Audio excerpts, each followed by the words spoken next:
ഈ വീഡിയോയിൽ കുറേ ഗ്ലോബൽ ഇവന്റ്സ് ആണ് നമ്മൾ നോക്കുന്നത്. അപ്പോൾ നമുക്ക് മിഡിൽ ഈസ്റ്റിൽ തന്നെ നമുക്ക് മുന്നോട്ട് പോവാം. ഇതിൽ സ്റ്റീവ് വിറ്റ്കോഫ്, മിഡിൽ ഈസ്റ്റിൻ്റെ NOI ആയിട്ടുള്ള US-ൻ്റെ സ്റ്റീവ് വിറ്റ്കോഫ് ഹമാസിനെ കുറിച്ച് ഒരു സ്റ്റേറ്റ്മെൻറ്റ് പറഞ്ഞിട്ടുണ്ട്. പറഞ്ഞ സ്റ്റേറ്റ്മെൻറ്റ്, അതായത് ഹമാസിൻ്റെ അടുത്ത് ഐഡിയോളജി പരമായിട്ട് ഡിസ്കസ് ചെയ്യാൻ എന്തായാലും പറ്റില്ല, പക്ഷേ നിലവിൽ നടന്നുകൊണ്ടിരിക്കുന്ന പ്രശ്നങ്ങൾ ഒരു ഡയലോഗ് ത്രൂ പരിഹരിക്കാൻ നമുക്ക് ഏതെങ്കിലും രീതിയിൽ ഒന്ന് ശ്രമിക്കാം എന്നുള്ള രീതിയിൽ ഹമാസിൻ്റെ അടുത്താണ് പറഞ്ഞിരിക്കുന്നത്. US ഹമാസുമായിട്ട് ഡിസ്കഷൻ നടത്തിയിട്ട് ഈ സ്റ്റീവ് വിറ്റ്കോഫ് ആണല്ലോ ലാസ്റ്റ് ഈ ചർച്ചയിൽ നിന്ന് എണീറ്റ് പോയത്.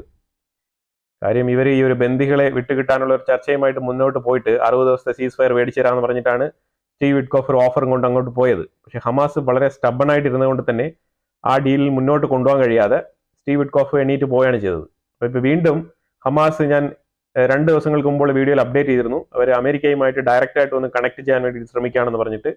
അപ്പോൾ ആ രീതിയിലുള്ള ശ്രമത്തിന്റെ ഫലമായിട്ടാണ് ഇപ്പോൾ ഇങ്ങനെ ഒരു സ്റ്റേറ്റ്മെന്റ് അമേരിക്കയുടെ ഭാഗത്ത് വന്നിരിക്കുന്നത്. ഇസ്രായേൽ ഇതിന് പറഞ്ഞിരിക്കുന്നത്, ഇത് ഞങ്ങളെ ബാധിക്കുന്ന വിഷയമല്ല, നിങ്ങൾ അമേരിക്കയുമായിട്ട് നിങ്ങൾ ഡിസ്കസ് ചെയ്തോ, സംസാരിച്ചോ, എന്ത് വേണമെങ്കിലും ചെയ്തോ, പക്ഷേ ഏത് സംസാരവും ഈ ആക്രമണം നിർത്താൻ സഹായകരമാവില്ല എന്നുള്ളതാണ്. അതായത് ഹമാസ് പൂർണ്ണമായും ഗാസയിൽ നിന്ന് പുറത്തു പോവാതെ ഞങ്ങൾ ഒരു രീതിയിലുള്ള ആക്രമണം നിർത്താൻ തയ്യാറാകുന്നില്ല എന്നാണ് പറഞ്ഞിരിക്കുന്നത്. അപ്പൊ അതുപോലെ ഗാസയ്ക്കുള്ളിൽ തകൃതിയായിട്ടുള്ള ആക്രമണങ്ങളാണ് നടത്തിയത്. ഇസ്രായേലിന്റെ ഉള്ളിലും അതുപോലെ ഒരുപാട് മിസൈലുകൾ വന്നിരുന്നു. അപ്പൊ അതിൽ ഇസ്രായേലിന്റെ ഉള്ളിൽ ഒരു തീവ്രവാദ ആക്രമണം നടന്നു ഹൈഫ ഭാഗത്ത്. ആ തീവ്രവാദ ആക്രമണത്തിൽ ഒരു വയസ്സായ ഒരാൾ കൊല്ലപ്പെട്ടു, അതുപോലെ തന്നെ ഒരാൾക്ക് ഗുരുതരമായ പരിക്കുണ്ട് എന്നുള്ളതാണ്. ആ തീവ്രവാദ ആക്രമണം നടത്തിയ ആളിനെ അറസ്റ്റ് ചെയ്തിട്ടുണ്ട്.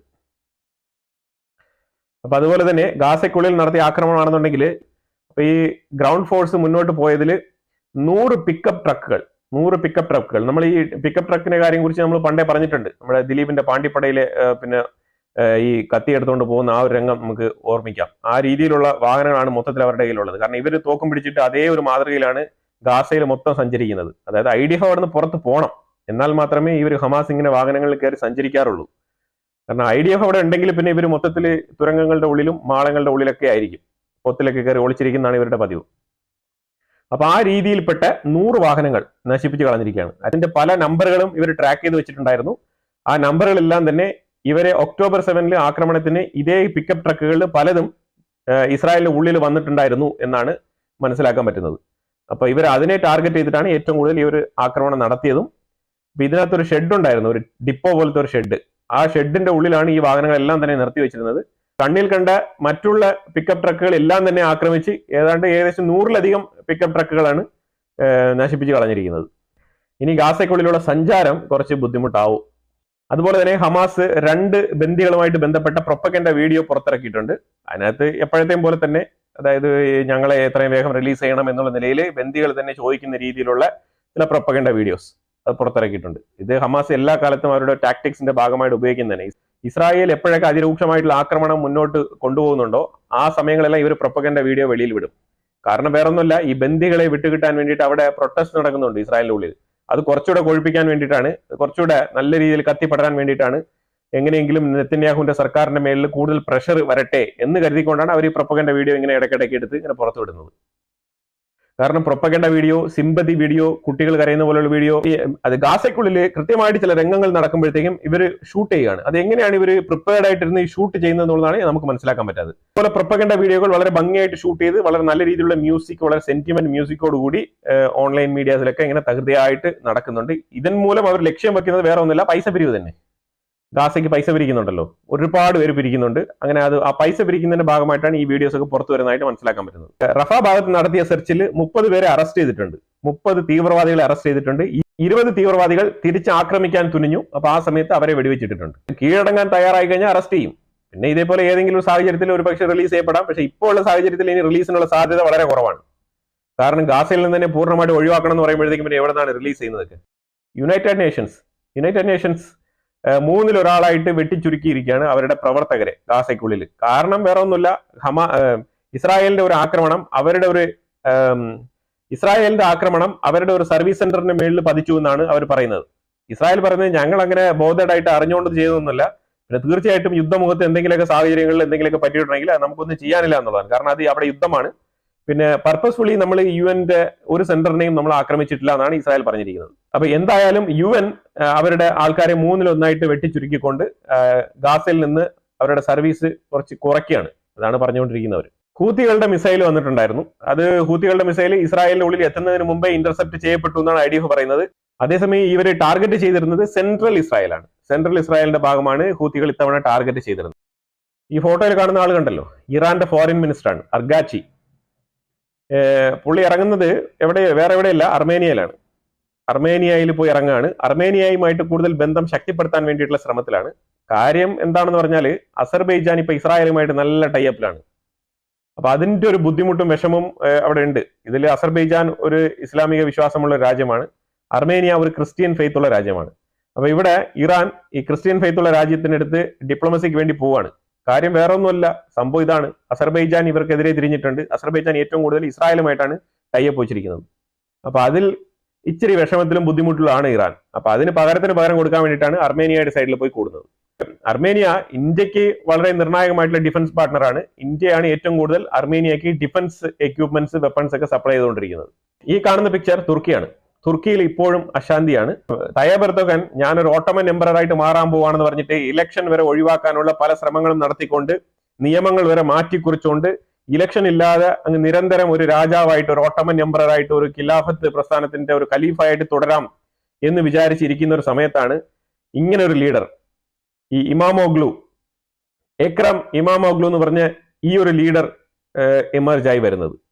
ഇപ്പൊ ഇവിടെ തുർക്കിക്കുള്ളില് ആകെയുള്ള ഒറ്റ ഒരു ലീഡറാണ്. തയ്യബ് എർദോഗനെ എതിർത്ത് മത്സരിച്ചു കഴിഞ്ഞാൽ ഈ സ്ഥാനാർത്ഥി വിജയിക്കും എന്നുള്ളത് ഏകദേശം ഒരു 99.9% വളരെ പെർഫെക്റ്റ് ആയിട്ടുള്ള ഒരു കാര്യമാണ്. 99.9% ആക്യുറേറ്റ് ആയിട്ടുള്ള ഒരു വിഷയമാണ് ഈ ഇമാമോഗ്ലു വിജയിക്കും എന്നുള്ളത്. ഈ തുർക്കിയിൽ തന്നെ തയ്യബ് എർദോഗനെ എതിർത്ത് മത്സരിക്കാൻ കേപ്പബിലിറ്റിയുള്ള ഒറ്റൊരു കാൻഡിഡേറ്റേ ഉള്ളൂ. ആ കാൻഡിഡേറ്റ് ഈ ഇക്രം ഇമാമോഗ്ലു ആണ്. അപ്പൊ ഈ ഒരു ഇക്രം ഇമാമോഗ്ലുവിന്റെ ഈ ഒരു അറസ്റ്റ് തുർക്കിയില് വീണ്ടും ഒരു ഇലക്ഷൻ പ്രോസസ് നടക്കാൻ വേണ്ടിയിട്ട് ഒരു ഡെമോക്രസി വരാനുള്ള സാഹചര്യം വീണ്ടും വരും എന്നുള്ളതാണ് എല്ലാവരുടെയും പ്രതീക്ഷ. ഇത് തുർക്കിക്കുള്ളിൽ മാത്രമല്ല, തുർക്കിയുമായിട്ട് ബന്ധപ്പെട്ട് നിൽക്കുന്ന പല രാജ്യങ്ങൾക്കും ഈ ഒരു പ്രതീക്ഷയുണ്ട്. കാരണം അവിടെ ഒരു ഇലക്ഷൻ വന്നു കഴിഞ്ഞാൽ ഡെമോക്രാറ്റിക് രീതിയിൽ ഒരു ലീഡർ അവിടെ തിരഞ്ഞെടുക്കപ്പെടണം. തയ്യബ് എർദോഗന് വരാനുള്ള സാഹചര്യം ഉണ്ടെങ്കിൽ വന്നോട്ടെ, but election should be conducted. അതാണ് കോമൺ ആയിട്ടുള്ള ഒരു എത്തിക്സ്. ആ രീതിയിലാണ് കാര്യങ്ങൾ ഇപ്പൊ മാറി വരുന്നത്.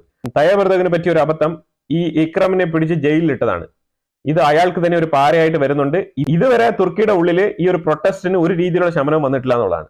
ഏതാണ്ട് 81 പ്രൊവിൻസുകൾ ഉണ്ട് തുർക്കിയിൽ. അതിൽ 55 പ്രൊവിൻസുകളിലും ഇപ്പൊ സമരം നടന്നുകൊണ്ടിരിക്കുകയാണ്. 55 ഔട്ട് ഓഫ് 81 പ്രൊവിൻസസ് ഉണ്ട് തുർക്കിയിൽ. അതിൽ 55 പ്രൊവിൻസുകളും ഇതേപോലെ സമരം നടക്കുകയാണ്. അതായത് ഈ ഒരു വ്യക്തിയെ റിലീസ് ചെയ്യാൻ വേണ്ടിയിട്ടുള്ള സമരമാണ് നടക്കുന്നത്. അപ്പൊ ഈ രീതിയിൽ തുർക്കി ഇതുവരെ കണ്ടിട്ടില്ലാത്ത രീതിയിലുള്ള ഒരു പ്രക്ഷോഭമാണ് അവിടെ നടക്കുന്നത്. അപ്പൊ ഈ ഒരു വിഷയത്തെ ചൊല്ലി തുർക്കിയിൽ ഒട്ടാകെ 1100 പേരെ അറസ്റ്റ് ചെയ്തിട്ടുണ്ട്. ഈ ഒരു വിഷയവുമായിട്ട് ബന്ധപ്പെട്ട്, ഈ ഒരു പൊളിറ്റിക്കൽ ഇഷ്യൂവുമായിട്ട് ബന്ധപ്പെട്ട്, ഈ നടക്കുന്ന സമരവുമായിട്ട് ബന്ധപ്പെട്ട് 1100 പേരെ ഇതുവരെ ഡീറ്റെയിൻ ചെയ്തിട്ടുണ്ട്. ഇതിലുപരിയായിട്ട് ഒരുപാട് ആൾക്കാർക്ക് പരിക്കേറ്റിട്ടുണ്ട്, ഒരുപാട് പേര് ഹോസ്പിറ്റലൈസ്ഡ് ആണ്. അതിന്റെ ഡീറ്റെയിൽസ് ഒക്കെ വളരെ വളരെ വലുതാണ് ലിസ്റ്റ് ഒക്കെ. The only person who can defeat Erdogan, that is Ikram Imamoglu. അതാണ് ഇപ്പോഴത്തെ ഒരു തുർക്കിയുടെ ഒരു സ്ലോഗൻ. കനേഡിയൻ പ്രൈം മിനിസ്റ്റർ കാരനെ ഒരു ഏർലി ഇലക്ഷൻ വിളിച്ചിരിക്കുകയാണ്. അതായത് എത്രയും പെട്ടെന്ന് ഇലക്ഷൻ നടത്തി കാനഡയിലെ കാര്യങ്ങൾക്ക് ഒരു തീരുമാനമാക്കാം എന്ന് പറഞ്ഞിട്ടുണ്ട്. അതിനോടൊപ്പം പുള്ളി കൂട്ടിച്ചേർത്തിരിക്കുന്ന ഒരു വാചകം എന്ന് പറഞ്ഞാല് ട്രംപിന്റെ ഈ വക താരിഫ് ഭീഷണി ഇമാതിരിയുള്ള കാര്യങ്ങളൊക്കെ നേരിടാൻ വേണ്ടിയിട്ട് ധൈര്യപൂർവ്വം ഞാൻ ഇലക്ഷൻ നേരിടാൻ തയ്യാറാണ്, എത്രയും വേഗം ഇലക്ഷൻ നടത്തണം എന്നാണ് പുള്ളി ആവശ്യപ്പെടുന്നത്. കാരണം ഇപ്പം ഈ ഒരു ലിബറൽ പാർട്ടിയുടെ ഒരു വക്താവായിട്ടാണല്ലോ ഇപ്പം നിലവിൽ ഒരു പ്രൈം മിനിസ്റ്റർ പോസ്റ്റിൽ ഇരിക്കുന്നത്. അപ്പൊ ലിബറൽ പാർട്ടിക്കാണെങ്കിൽ ഈ വരുന്ന സെപ്റ്റംബർ വരെ ടൈമുള്ളൂ. അപ്പൊ അതുകൊണ്ട് തന്നെ ആ സെപ്റ്റംബർ വരെയുള്ള ടൈം തന്നെ വേണ്ട, അതിന് മുമ്പ് തന്നെ ഇലക്ഷൻ നടത്തി ആരാണ് ആക്ച്വൽ പ്രധാനമന്ത്രി, ഇനി ഫർദർ അനദർ 5 ഇയേഴ്സിന് ആരാണ് ഇവിടെ റൂൾ ചെയ്യാൻ പോകുന്ന ഡിസിഷൻ എടുക്കാൻ വേണ്ടിയിട്ടാണ് പുള്ളി ശ്രമിക്കുന്നത്. അപ്പൊ ഏർലി ഇലക്ഷൻ വിളിച്ചു കഴിഞ്ഞാൽ ഒരു വിജയം കൈവരിക്കാനുള്ള സാധ്യതയുണ്ട് എന്നാണ് പുള്ളി മനസ്സിലാക്കുന്നത്. അത് എന്തുകൊണ്ടാണെന്ന് പറഞ്ഞാല് നിലവിലെ സർക്കാർ കാണിച്ചു വെച്ചിരിക്കുന്ന ഒരുപാട് പ്രശ്നങ്ങൾ അതിനകത്തുണ്ട്. അപ്പൊ ഇതുമായിട്ട് എഴഞ്ഞെഴഞ്ഞ് ഇനി മുന്നോട്ട് പോകാൻ കഴിയൂ. അങ്ങനെ മുന്നോട്ട് പോയാൽ തന്നെയും ഒരു 4-5 മാസത്തിനുള്ളിൽ ഈ ഖാർനെ ആരാണ്, എന്താണ് പുള്ളി എന്താണ് ചെയ്യാൻ പോകുന്നത് എന്നുള്ള രീതിയിൽ ഒരു ഐഡിയ ജനങ്ങൾക്ക് കിട്ടും. പുള്ളി എക്സ്പോസ്ഡ് ആവും. അപ്പൊ ഏതൊരു പൊളിറ്റീഷ്യനും വരുന്ന സമയത്ത് ഉണ്ടാകുന്ന ആ ഒരു ആവേശമൊന്നും ഒരു 2-3 മാസം കഴിയുമ്പോൾ ചിലപ്പോൾ ഉണ്ടാവണമെന്നില്ല. അയാൾ എടുക്കുന്ന നിലപാടുകൾ ചിലപ്പോൾ ജനങ്ങൾക്ക് ഇഷ്ടപ്പെടാം. ഒരു വിഭാഗത്തിലുള്ള ആൾക്കാർക്ക് ഇഷ്ടപ്പെടും, ഒരു വിഭാഗത്തിലുള്ള ആൾക്കാർക്ക് ഇഷ്ടപ്പെടില്ല. അപ്പൊ അതിനെ ചൊല്ലി അവിടെ ഒരു വിഭാഗീയത ഉണ്ടാകാനുള്ള സാധ്യതയുണ്ട്. ഇയാൾക്ക് കിട്ടേണ്ട വോട്ടുകൾ കുറച്ച് കുറയാനുള്ള സാധ്യതയുണ്ട്. അപ്പൊ ആ ഒരു ടാക്ടിക്സ് മുന്നിൽ കണ്ടാണ് ഇപ്പം ഈ ഒരു സാഹചര്യത്തിൽ പുള്ളി വലിയ എക്കണോമിസ്റ്റ് ആണ്, ഭയങ്കരമായിട്ടുള്ള ഒരു സംഭവമൊക്കെ ആണെന്നുള്ള രീതിയിൽ ഇപ്പൊ ഒരു ബിൽഡപ്പ് ഒക്കെ ഉണ്ട്. അപ്പൊ ആ ഒരു ബിൽഡപ്പിൽ തന്നെ ഈ ഒരു ഇലക്ഷൻ അഭിമുഖീകരിച്ച് എങ്ങനെയും വിജയിച്ചു കഴിഞ്ഞാൽ വീണ്ടും ലിബറൽ പാർട്ടി തന്നെ ഒരു 5 വർഷത്തേക്ക് കൂടെ ഭരിക്കാൻ എങ്ങനെയെങ്കിലും ഒരു സാഹചര്യം ഒരുക്കാൻ പറ്റുമോ എന്നുള്ള രീതിയിലാണ് ചിന്തിക്കുന്നത്. പക്ഷെ അവിടെ പിയർ പൊല്ലിവർ ഉൾപ്പെടെയുള്ള ഓപ്പോസിറ്റ് പാർട്ടി ലീഡേഴ്സ് ഉണ്ട് അവിടെ. അപ്പൊ അവരൊക്കെ തന്നെ നല്ല ശക്തമായ പ്രചരണവും നടത്തുന്നുണ്ട് എന്നുള്ളതാണ്. പിയർ പൊല്ലിവർ വരാനുള്ള സാധ്യതയാണ് ഏറ്റവും കൂടുതൽ എന്ന് കരുതപ്പെടുന്നത്. പക്ഷേ ലിബറൽ പാർട്ടിക്കും നമുക്കൊന്നും പറയാനില്ല. കാരണം ഇപ്പൊ പ്രൈം മിനിസ്റ്റർ കാൻഡിഡേറ്റ് മാറ്റിയത് കൊണ്ട് തന്നെ ഒരു സാധ്യത ഇവർക്കും ഉണ്ട്. ഒരു ടഫ് കോമ്പറ്റീഷൻ ഇവരും കൊടുക്കാൻ സാധ്യതയുണ്ടെന്നാണ്. ഒരു ടഫ് കോമ്പറ്റീഷൻ കാനഡ ഇലക്ഷനിൽ വരാനുള്ള സാധ്യതയാണ് മുന്നോട്ട് വെക്കുന്നത്. അതുപോലെ റഷ്യയും യു എസും തമ്മിലുള്ള മീറ്റിംഗ് ഇന്ന് റഷ്യയും യു എസും തമ്മിലുള്ള മീറ്റിംഗ്, 2 രാജ്യങ്ങളുടെ റെപ്രസെന്റേറ്റീവുകളുടെ മീറ്റിംഗ് സൗദി അറേബ്യയിൽ വെച്ചിട്ട് ഇന്നലെ കണ്ടക്ട് ചെയ്തിരുന്നു. അപ്പൊ അതില് എല്ലാം കഴിഞ്ഞിട്ട് ഡൊണാൾഡ് ട്രംപ് യു എസിൽ പ്രസ് മീറ്റ് കൊടുത്തിട്ടുണ്ടായിരുന്നു. ഡൊണാൾഡ് ട്രംപ് പങ്കെടുത്തിട്ടില്ല. പക്ഷെ പുള്ളി പറഞ്ഞത് ഈ ഒരു മീറ്റിംഗ് വളരെ ഫ്രൂട്ട്ഫുൾ ആയിരുന്നു, വളരെ യൂസ്ഫുൾ ആയിരുന്നു എന്നൊക്കെയാണ് പറയുന്നത്. റഷ്യ ഭയങ്കരമായിട്ട് കോഓപ്പറേറ്റ് ചെയ്തു എന്നൊക്കെയാണ് പറയുന്നത്. അങ്ങനെയൊക്കെ പറയാൻ പറ്റുള്ളൂ. പക്ഷെ റഷ്യ അവരുടെ ആക്രമണം കൂടുതൽ ശക്തിപ്പെടുത്തിയിരിക്കുകയാണ്. അതിന് കാരണം ഉക്രൈൻ തന്നെയാണ്. അതിനെക്കുറിച്ചുള്ള വീഡിയോസ് ഒക്കെ നമ്മൾ ഇതിന് മുമ്പുള്ള വീഡിയോകളിലൊക്കെ അപ്ഡേറ്റ് ചെയ്തിട്ടുണ്ട്.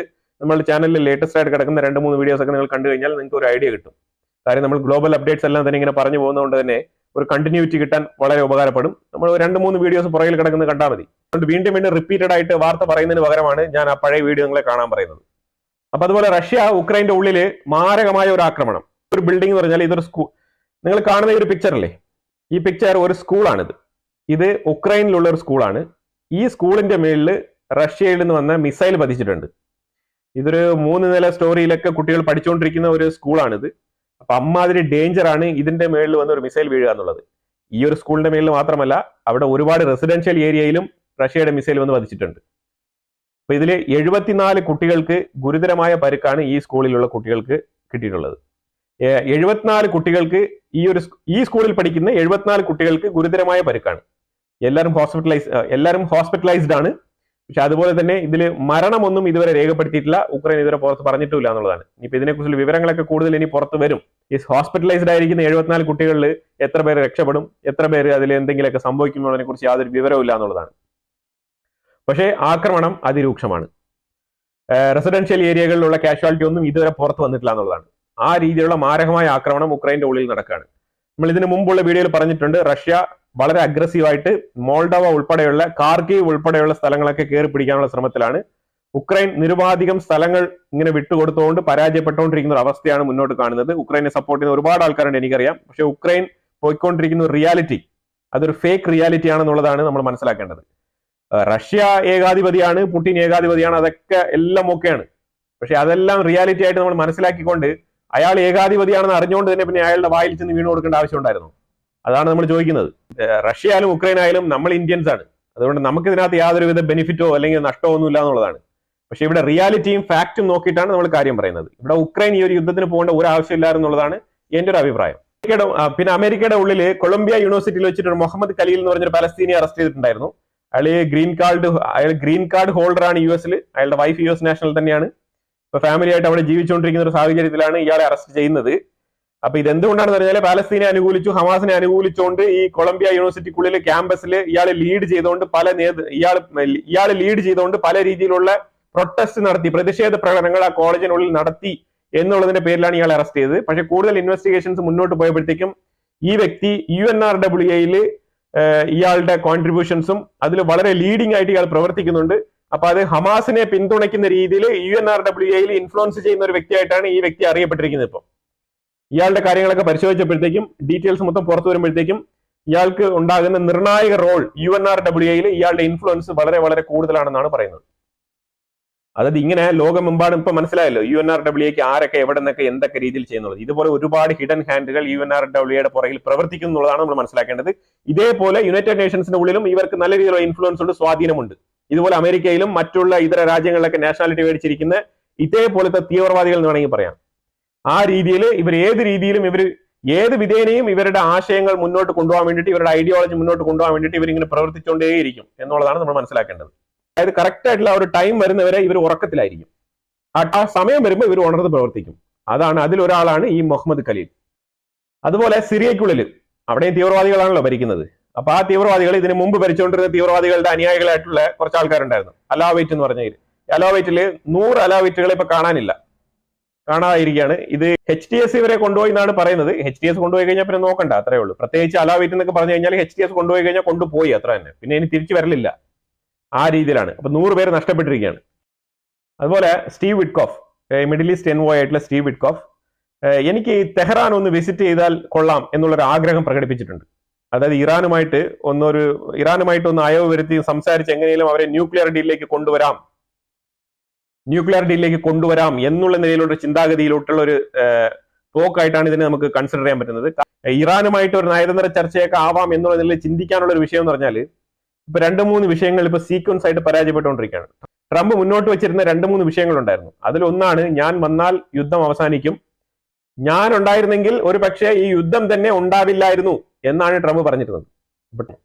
ട്രംപ് വന്നിട്ട് ഏതാണ്ട് ഇപ്പൊ 2 മാസമായി. വരുന്ന മൊമെന്റിൽ ഒരു യുദ്ധം നിന്നായിരുന്നു, സീസ് ഫയർ ഒക്കെ വെച്ചിട്ട്, ഗാസ ഇസ്രായേലും. അത് വീണ്ടും പുനരാരംഭിച്ച്. പിന്നെ അപ്പുറത്തെ സൈഡിൽ 100 ദിവസം കൊണ്ട് റഷ്യ ഉക്രൈൻ യുദ്ധം ഞാൻ നിർത്തും എന്ന് പറഞ്ഞിട്ടുണ്ട്. അതും തന്നെ ഇപ്പൊ ഏതാണ്ട് ദിവസങ്ങളൊക്കെ എണ്ണിക്കൊണ്ടിരിക്കുകയാണ്. കാര്യം ഇതുവരെ ഈ ഒരു സെലൻസ്കിയുടെ ഒരു സ്വഭാവം കൊണ്ടും ഈ ഒരു യൂറോപ്യൻ യൂണിയന്റെ സ്വഭാവം കൊണ്ടും ഈ യുദ്ധം നിൽക്കുന്ന മാതിരിയുള്ള ഒരു സെറ്റപ്പിലേക്ക് ഇതുവരെ പോകുന്നില്ല. ചർച്ചകൾ മാറി മാറി നടക്കുന്നുണ്ട്. റഷ്യ എന്തായാലും യുദ്ധം നിർത്താൻ തയ്യാറുമാണ്. പക്ഷെ എന്നാൽ ഇവിടെ ആർക്കാണ് സ്ഥലം നഷ്ടപ്പെട്ടുകൊണ്ടിരിക്കുന്നത്, അവർക്ക് ഇത് നിർത്താൻ താല്പര്യമില്ല എന്നുള്ളതാണ്. ഓയിൽ ഫീൽഡും ഓയിൽ സ്റ്റോറേജുമായിട്ടൊക്കെ ബന്ധപ്പെട്ട സ്ഥലങ്ങളൊക്കെ ആക്രമിച്ചു കഴിഞ്ഞാൽ അതിനെയൊക്കെ ഒന്ന് റിപ്പയർ ചെയ്ത് അത് വീണ്ടും ഫംഗ്ഷനിൽ എത്തിക്കാൻ വേണ്ടിയിട്ട് ചിലപ്പോൾ മാസങ്ങൾ എടുത്തേക്കാം, ചിലപ്പോൾ വർഷങ്ങൾ വരെ എടുത്തേക്കാം. ആ രീതിയിലുള്ള ആക്രമണങ്ങൾ ഉക്രൈനും അങ്ങോട്ട് ചെയ്യുന്നുണ്ട് എന്നുള്ളതാണ് മനസ്സിലാക്കേണ്ടത്. അപ്പൊ അങ്ങനത്തെ ആക്രമണങ്ങൾ കിട്ടുമ്പോഴത്തേക്കും റഷ്യ അവിടെ നിന്ന് അതിരൂക്ഷമായിട്ട് പ്രതികരിക്കുന്നുണ്ട് എന്നുള്ളതാണ് മനസ്സിലാക്കേണ്ടത്. ഇറാന്റെ എണ്ണ കമ്പനികൾക്കെതിരെ അമേരിക്ക ഒരുപാട് നാളായി സാങ്ഷൻസ് ഇട്ടിട്ട് ഇറാന്റെ എണ്ണ ടാങ്കറുകൾ ഇറാഖിന്റെ ഡോക്യുമെന്റ്സ് ഉപയോഗിച്ചുകൊണ്ട് വീണ്ടും എണ്ണ കച്ചവടം നടത്തിക്കൊണ്ടിരിക്കുകയാണ്. അപ്പൊ ഇത് അമേരിക്ക കണ്ടെത്തിയിരിക്കുകയാണ്. ഇത് അമേരിക്ക കണ്ടെത്തിയിട്ട് കൃത്യമായിട്ടുള്ള നിർദ്ദേശം കൊടുത്തിട്ടുണ്ട്. അതുപോലെ തന്നെ ഇറാഖിന് വാണിംഗ് കൊടുത്തിട്ടുണ്ട്. ഇറാഖിന്റെ ഡോക്യുമെന്റ്സും കാര്യങ്ങളൊക്കെ സൂക്ഷിക്കേണ്ടത് ഇറാഖിന്റെയും കൂടെ ചുമതലയാണ്, റെസ്പോൺസിബിലിറ്റിയാണ്. ഒരു കമ്പനിക്ക് മേളിൽ സാങ്ഷൻസ് കൊടുത്തു കഴിഞ്ഞാൽ പിന്നെ അത് ആ ഒരു സാങ്ഷൻസ് നിലനിൽക്കുമ്പം ഈ പ്രവൃത്തികളൊക്കെ ചെയ്തു കഴിഞ്ഞാൽ വീണ്ടും കൂടുതൽ ആ രാജ്യം വീണ്ടും ഉപരോധങ്ങൾ ഏറ്റുവാങ്ങേണ്ട ഒരു അവസ്ഥ ഉണ്ടാവും എന്നുള്ളത് വസ്തുതാപരമായിട്ടുള്ള കാര്യമാണ്. അപ്പൊ ആ രീതിയിലാണ് ഇറാഖിന് വാണിംഗ് കൊടുത്തിരിക്കുന്നത്. അപ്പൊ ഇറാന്റെ ഫോറിൻ മിനിസ്റ്റർ പറഞ്ഞിരിക്കുന്നത്, ഇറാഖ് നിങ്ങൾ അതൊന്നും മൈൻഡ് ചെയ്യേണ്ട ആവശ്യമില്ല, അമേരിക്ക ഇങ്ങനെ പല കാര്യങ്ങളും പറയും എന്നുള്ള നിലയിൽ അങ്ങ് പറഞ്ഞിരിക്കുകയാണ്. പക്ഷേ ഇതൊക്കെ ജസ്റ്റ് ഒരു ആശ്വാസവാക്കുകൾ മാത്രമാണ്. അമേരിക്ക കഠിനമായ രീതിയിൽ ഉപരോധങ്ങൾ ഏർപ്പെടുത്താൻ തന്നെയാണ് മുന്നോട്ട് നീങ്ങുന്നത്. ഇതിനെക്കുറിച്ചുള്ള അഭിപ്രായങ്ങൾ കമന്റ് ബോക്സിൽ രേഖപ്പെടുത്തുക. കൂടുതൽ വിശേഷങ്ങളുമായിട്ട് അടുത്ത വീഡിയോയിൽ വരാം. Thank you so much.